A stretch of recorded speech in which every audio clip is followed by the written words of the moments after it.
Welcome, sleepless spirit. I'm your storyteller tonight, here to guide you gently into the shadows of slumber, where dreams take over and worries fade away. Before we begin, don't forget to like this video and subscribe for more bedtime tales, whispered just for you. Let me know in the comments, where in the world are you watching from, and what time is it as you listen tonight? And if there's a story you've been longing to hear, something spooky, something comforting, tell me. I'm always listening. Now, tuck yourself in. Let the darkness wrap around you like a warm blanket. It's time to let go and drift into the story. Write a transcript of the event. I'm going to tell you about something that happened in 2017.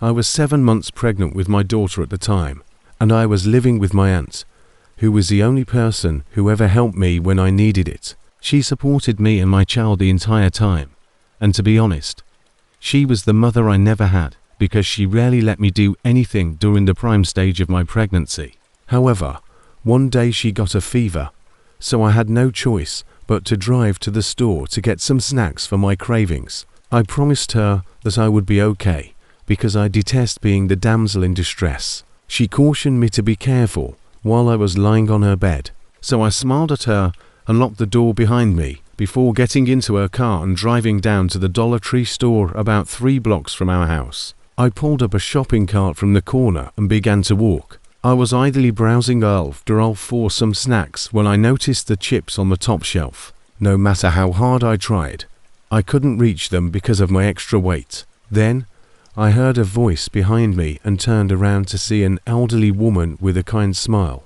I smiled back and shifted so she could get the chips for me. After she gave them to me, I smiled once more and said, "Thank you," and she stroked my cheek before looking around incredulously. "I don't know where your hubby is, sweetie." Oh, and then the child's father, who isn't in the photo, scowled as she saw that I was alone. She then glanced around once more before saying in a worried tone, "You shouldn't wander around alone in this condition, no. My aunt takes care of me, but she fell ill. That's why I had to come here today."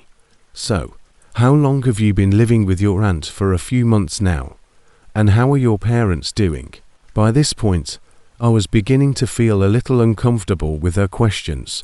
When I attempted to move past her, she followed me like my shadow down every aisle and asked me different questions. I answered all of her inquiries about my parents and everything else she asked, and now I realize what a huge mistake that was.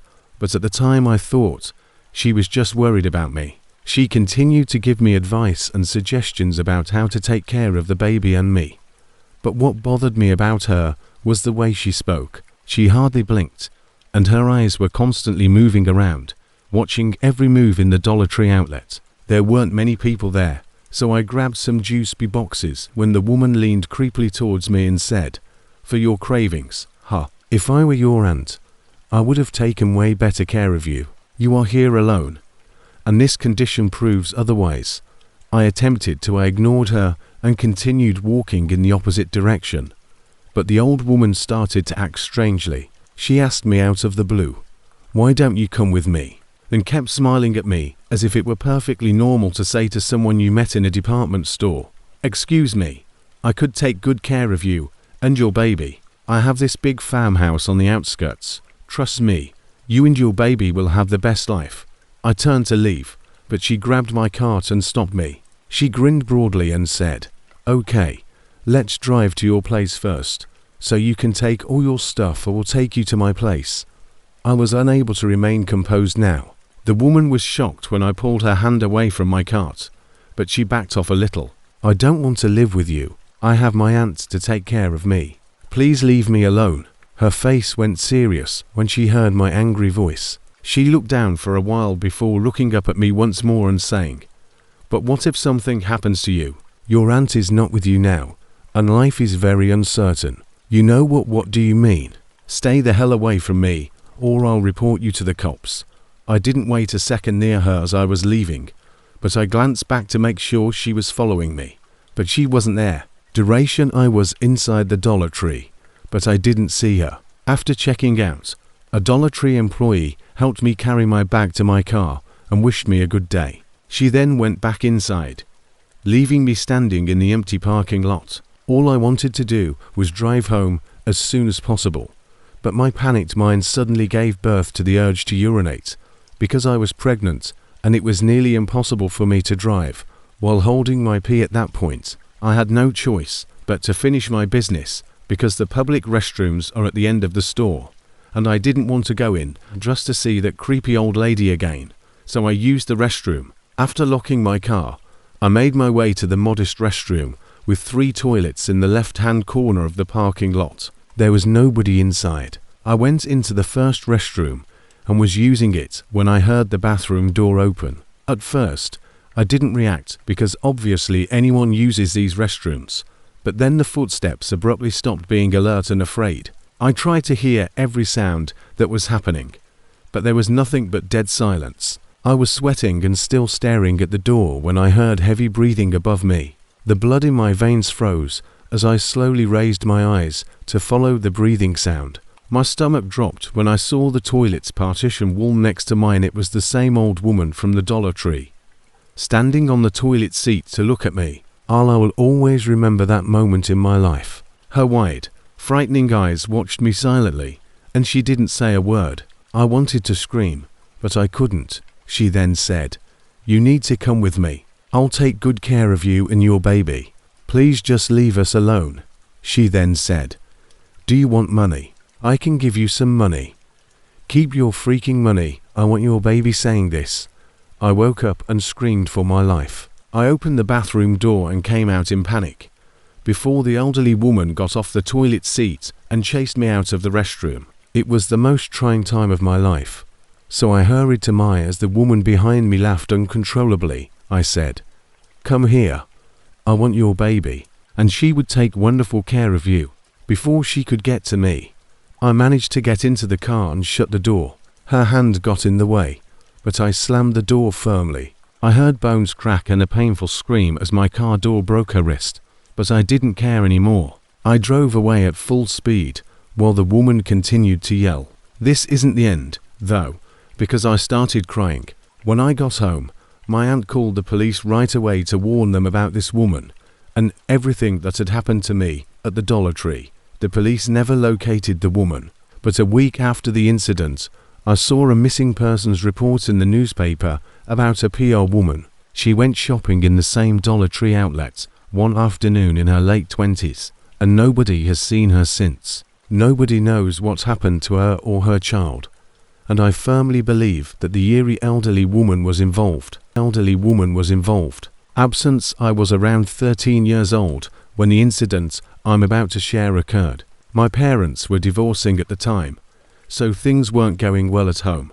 We lived in a small neighborhood where I couldn't really make any friends to kill time. I used to sketch a lot and save my pocket money from side jobs to buy various art and craft supplies to indulge my inner amateur artist. The Dollar Tree store was 3 blocks away, next to the gas station on the highway, and I would ride my bike there 2 or 3 times a week. It was a large store with a huge collection of various household materials, and more than that.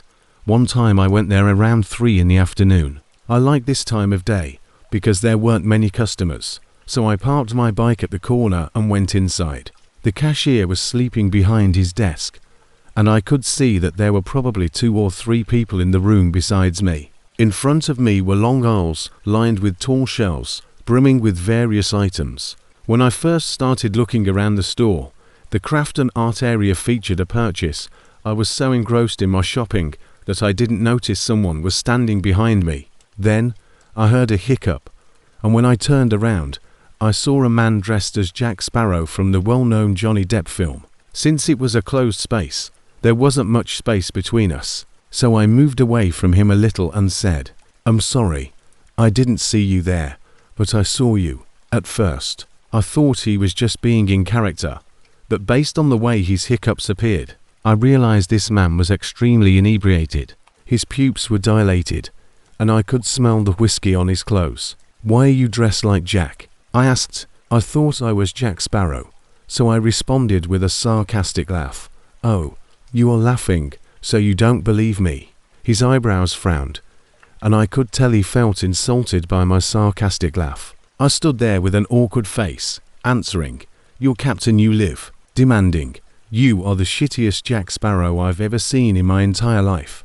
Sparrow's mouth opened wide in shock, as if I had said something unexpected, and he just stared at me, eyes wide, mouth open, and overall very creepy. I turned to leave him, but fortunately, he didn't follow me. I walked to the cashier to pay, took a quick look around the store and realized the man wasn't there anymore, and felt relieved. That's when my nightmare started. I remembered exactly where I had parked my bike, and to my surprise, it wasn't there. Then, from a distance in the dark parking lot, I heard a burst of spine-tingling laughter, followed by the ring of a bicycle bell. I was adamant that I wasn't going home without my bike, and I trembled as I did. There were several automobiles in the parking lot when I arrived, and the lights there were blinking frantically. It took a while for my eyes to get used to the eerie atmosphere, but what I witnessed made my skin crawl. My bike was parked at the very end of the lot, and Jack Sparrow was sitting on it. I couldn't see his face, but I'm sure he was grinning eerily when he saw me heading there. He yelled, "You need to find yourself a girl, mate." And then he pedaled faster, almost like a bullet was going straight at me. I screamed and started to run for my life. I heard the man laugh like a crazy person, and he was chasing me on my bike. I have no idea why, but I know that, if he caught me, he wouldn't let me go unharmed. I started to run down the highway, but fortunately, no car was seen there. Almost in a panic, ran in the other direction. The man was riding my bike on the interstate and laughing louder than ever, instead of going into the Dollar Tree. He was enjoying frightening the living daylights out of me, and the intense heat was exhausting me. I was getting tired, so I was moving slowly, and I could hear the insane Sparrow pedaling faster. I thought I would never be able to outrun him, and I was about to pass out in the middle of the road when I noticed a large truck approaching. The urge to live again blossomed in my heart, and I began to raise and lower my hands in the air while yelling at the truck to stop. "I need help stopping." When the truck driver saw me and sounded the horn, I turned around to see that the man had stopped pedaling. He gave me a quick glance before the truck, and then back to me again, knowing that the truck would stop for me, and that I had nothing to fear. His angry eyes were burning with hatred, and the evil joy left his face. He slowly got off my bike and kicked it to make it fall on the concrete road. My bicycle's bell broke, and he fled into the woods. When the truck driver picked me up with my bike, I was completely worn out and drenched in perspiration. When the truck driver dropped me off at my house, I thanked him for his assistance and went straight to my room. I hadn't left the house for nearly a week, and every time I heard a bicycle bell, I begged him to just take me home. I was gasping for air and breathing heavily. The reason I never shared gave me chills. This experience was that nobody ever saw it as a threat. Instead, they thought the strange man dressed like Jack Sparrow was just making jokes. I can't spend a night without having a nightmare about that crazy guy chasing me in a Jack Sparrow while riding my bike. Outfit: I worked as a cashier at Dollar Tree, a well-known dollar store, for about 6 months a few years ago. After a few months, I would occasionally work alone because we were constantly looking to hire more staff, but fortunately, it was never too bad. I mostly worked night shifts. The store was in a quiet area until we closed at 10 p.m. one quiet night. I worked alone. It was raining a little and sprinkled intermittently, which I noticed because the front of the store, where the checkout lanes were, had windows looking out into the parking lot. After 8 p.m., we barely had any customers. The rain must have kept them inside. I kept myself occupied by doing small chores, organizing things, and using my phone. Even though the final hour always seemed to drag on forever, it was comforting to know that I would be returning home this evening. At 9 p.m., we had no customers, which was okay with me, because I always got a little anxious as the lone employee on duty when someone arrived late at night. However, at around 9:15, a car pulled into the wet parking lot. Up until that point, my car had been the only one there. It was an older, dark blue, 4-door sedan, and it parked in the closest spot. A man, who was a little larger than average, got out of the car. He was wearing a blue raincoat and a grey and red baseball cap. vehicle and went to the shop. After entering, he proceeded down one of the aisles. I remained by the register at my check lane and used my phone for a few minutes before I noticed a man moving slowly toward the front of the store. He didn't appear to be carrying anything, so he just looked around. I looked over and made eye contact with him for a brief moment to be friendly, and I smiled and said hello. The man simply looked away, then slowly walked to the exit. After that, he left the store, and I watched him get back into his car and drive away. By this point, it was around 9:30. I was once more alone. After making sure everything was in order, I made the decision to clean the floors so I could depart by 10 o'clock. Fortunately for me, no one came to shop as I did, so I stayed in business until around 9:50. After that, I returned to my check lane and spent the next 10 minutes on my phone, watching the time every minute to ensure that I could close at 10 o'clock. At 9:58 p.m. I got a bad feeling when I saw a car pull into the parking lot, but then I realized that it was the same vehicle that had just arrived. Since it was an older and somewhat unusual looking car, there was no mistake. The man who had been there about 30 minutes ago returned, but this time he parked directly next to my car, instead of close to the store. I had parked my car a little further away and against a curb, and the man parked on the side of the car closer to me, so my car was mostly out of my line of sight. I thought this was a little odd, and I came up with the idea that perhaps the man had dropped something on the ground while he was in the store and returned to get it. I'm not sure why, but that was one possible explanation that crossed my mind. The man did not exit his car as I had anticipated, instead remaining inside his car with the engine running at 10. It was time for me to lock the doors, so I walked over to them while keeping my eyes on the car in the parking lot. I was a little worried that he might get out when I got close to the doors or something, but he didn't, so I made it to the front doors and locked them. I then went to the back area to clock out of my shift, hoping and sort of expecting to see that the man was gone, because he could clearly see that we were now closed and I had just locked up, but the car remained there as if he was still inside. Now I had a terrible feeling about why he chose to park directly next to me when there were a dozen closer spaces, and why he was here at all. I considered simply walking outside, heading to my car, and leaving, but my gut told me not to. Instead, I waited inside my check lane, checking my phone every minute or so to see if the man had left. After 30 minutes, it was 10:30 at night, and the man was still parked directly next to my car. I decided to text my best friend Brenna, who lived fairly close by, and after explaining the situation, she offered to come and pick me up in her car, so I accepted. The front doors, the man and my car were much farther away on the back side of the parking lot. She told me she was leaving, and 5 minutes later, I saw her car pull into the lot. I went to the front of the store, and as she pulled up, she stopped for a moment, let me get in the passenger seat, and then drove off.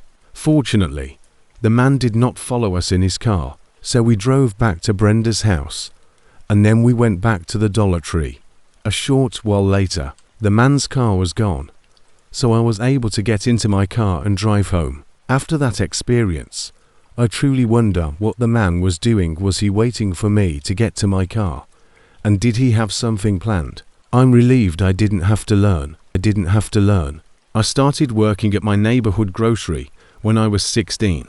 It was a decent job, and the work wasn't too difficult. Since I lived in a pleasant area of town, the most of the customers were older and wealthier families. There were a few incidents, but they were generally either angry customers or shoplifting attorneys. I worked there for almost 3 years until June 24, 2008, when I was 8 hours into my 8-hour shift that ended at 11.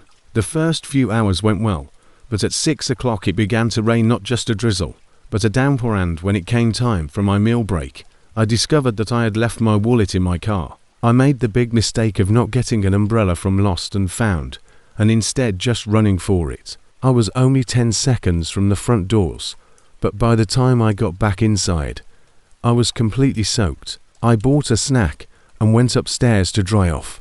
About 30 minutes later, I went back downstairs, still soaked, and I noticed that the store was almost empty. I walked towards customer service and saw only 1 or 2 customers. I was surprised to see so few people at 7:30, but I assumed that most people didn't want to go outside in the rain. I went back into the check stand and began talking with my coworker Maria. We talked about her kids, and most of them realized that they were out of necessities like milk or toilet paper. Occasionally, the lights would flicker a little, although that was most likely only the storm. I heard some rumbling in the distance, but it was fairly far away. I said, "I'll refill the shelves tomorrow." I went to the shopping racks and looked outside, a distance from the store, and I saw 2 dogs eating out of a dumpster that had been knocked over. Behind them, there was a large bush area, and the dogs were moving not randomly, but slowly and jerkily until they turned back and began growling at the bush. At that moment, Maria yelled, "Joanna, come and help me." I muttered, "What the hell?" and walked to her, confused. The dogs kind of disappeared into thin air, and I was fairly certain I saw something coming out of that bush, but it was moving so quickly by the time we contacted Victor, our night cleaning guy, and he arrived and began wiping the floors after we had returned to our seats after restacking the aisles. It was 15 minutes past closing time. Victor, who also happened to be our handyman, lived in a small garage behind the supermarket. He came mopping the floor next to my stand and said, "Oh, you look a little worried, but it's nothing. I'm just tired," I said. "Okay, I'll make it quick then. Thank you." I started packing up my belongings, and Victor went to finish his work. Victor was always kind to me. We dated for a while. As I came out and stood by the exit to smoke, I noticed that the highway was deserted, encircled by woods.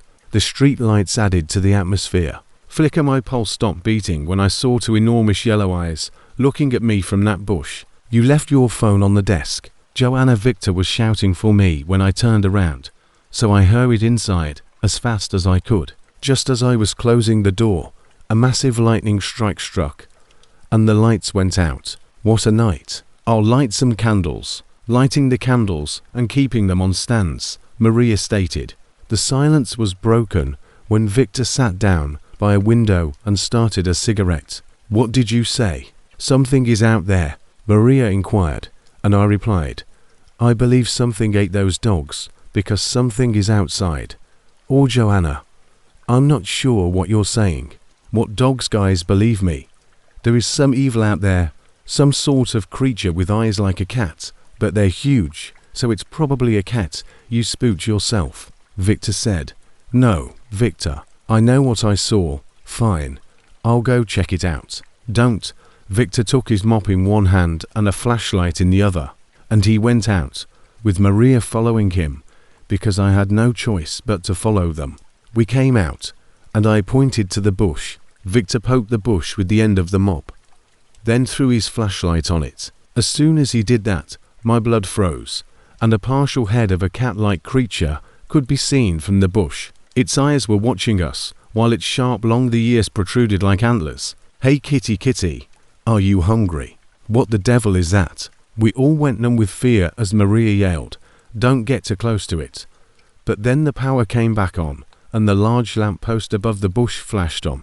Behind the bush was a huge animal that was almost as big as a lion, but it had a very slim body without fur, like a sphinx cat, but strangely had hair on its face and a thin layer of fur around its neck. It had a huge drooling jaw that opened and licked its lips with its enormous teeth. It was a 4-legged animal, but it was standing on 2 feet like a werewolf. In terror, Victor flung the mop at it and fled to the shop we entered and shut the glass door.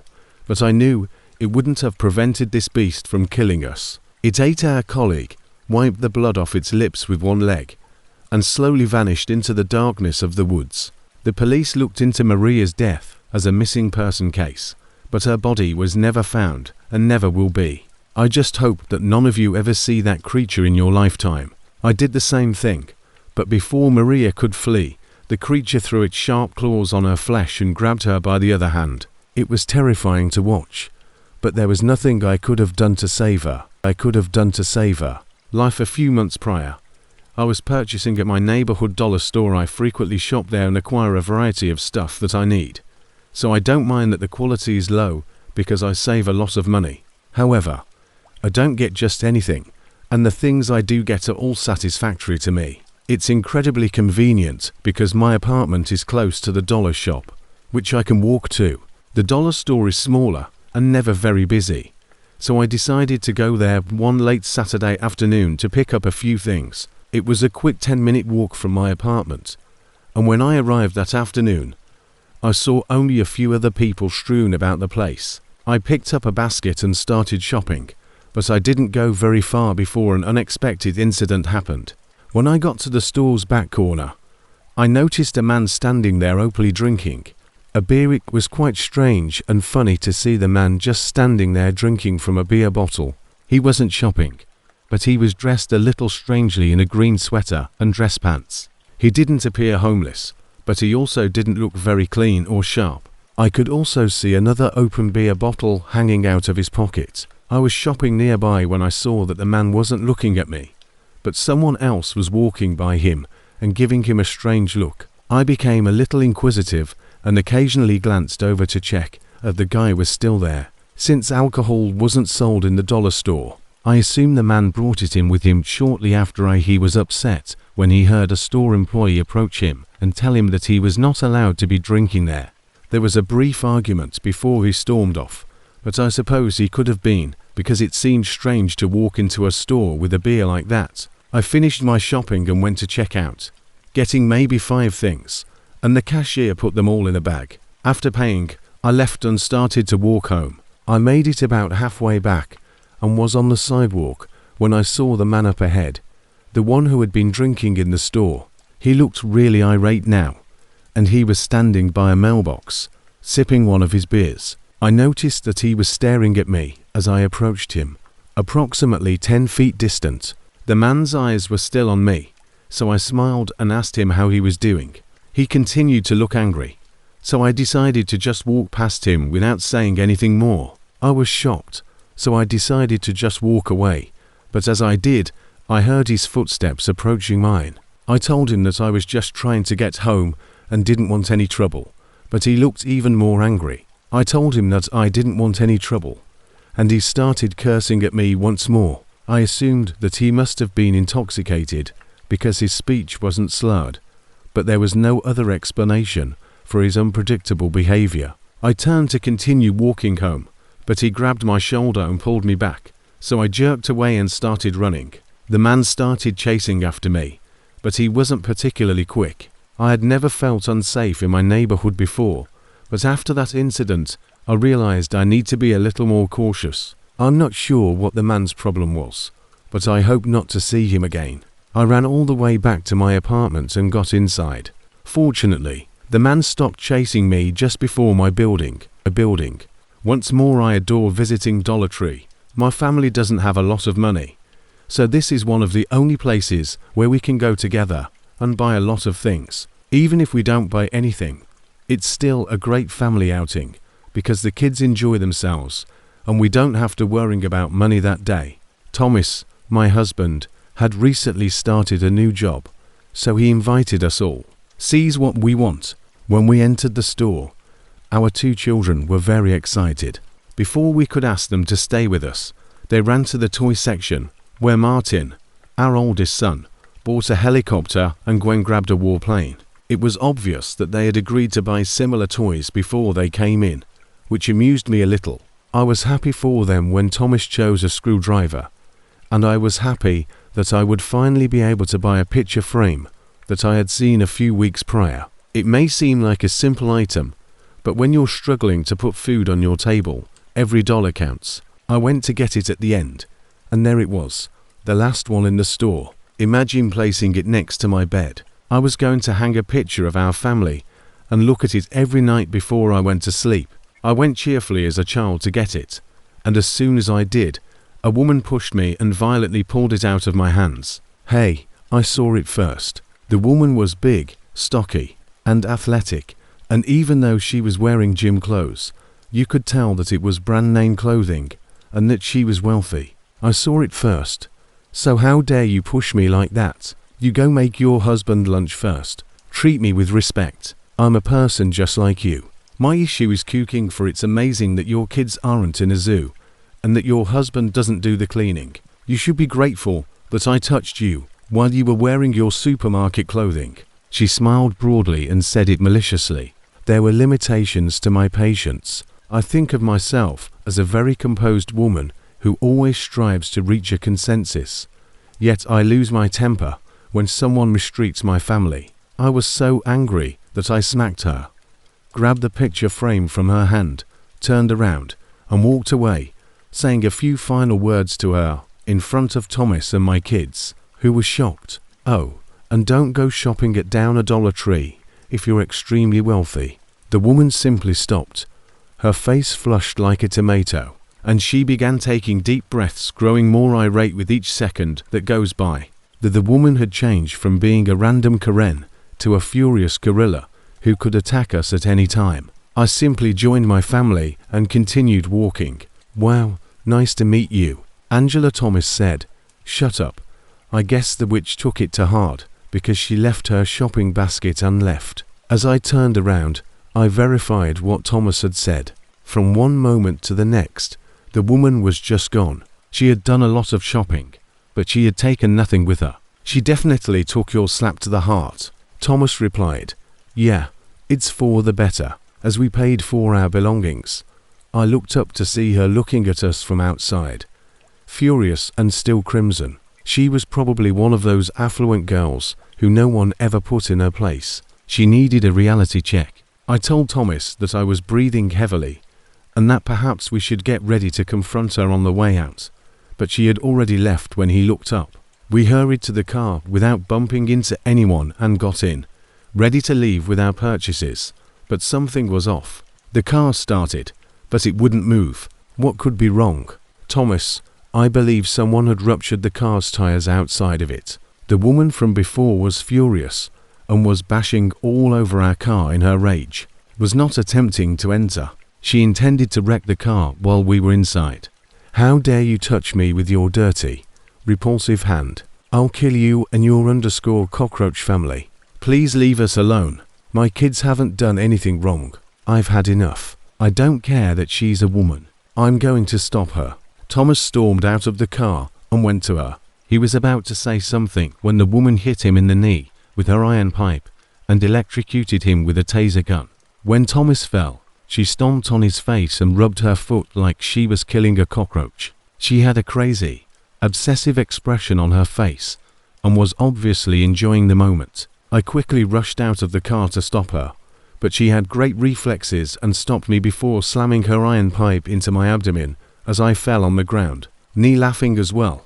The woman had returned with a bucket of gasoline, which she was pouring into the car with the children inside. I never really cared for that awful frame, and I hate families like you, especially the kids.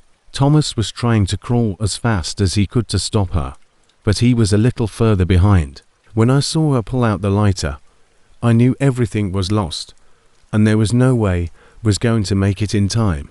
Thomas and I were both sore on the ground, but fortunately she was far away. We started to get up and screamed loudly, pulled the kids out. By the time we realized it, the place was packed with people. There weren't many people in the Dollar Tree that day, but the noise was enough to let everyone know. The police came a short while later and arrested the woman who was acting like a savage animal. The girl's family offered us a sizable sum of money to not file charges against her, but we declined because our story was public knowledge. Because neither of us could work. We weren't going to live a lavish lifestyle, but we would be much more comfortable because of the people who knew our story. On the other hand, the woman lost her lawsuit and was disinherited by the family who wanted to disown her previously, but in order to avoid starvation upon her release from prison, she will need to work for the first time.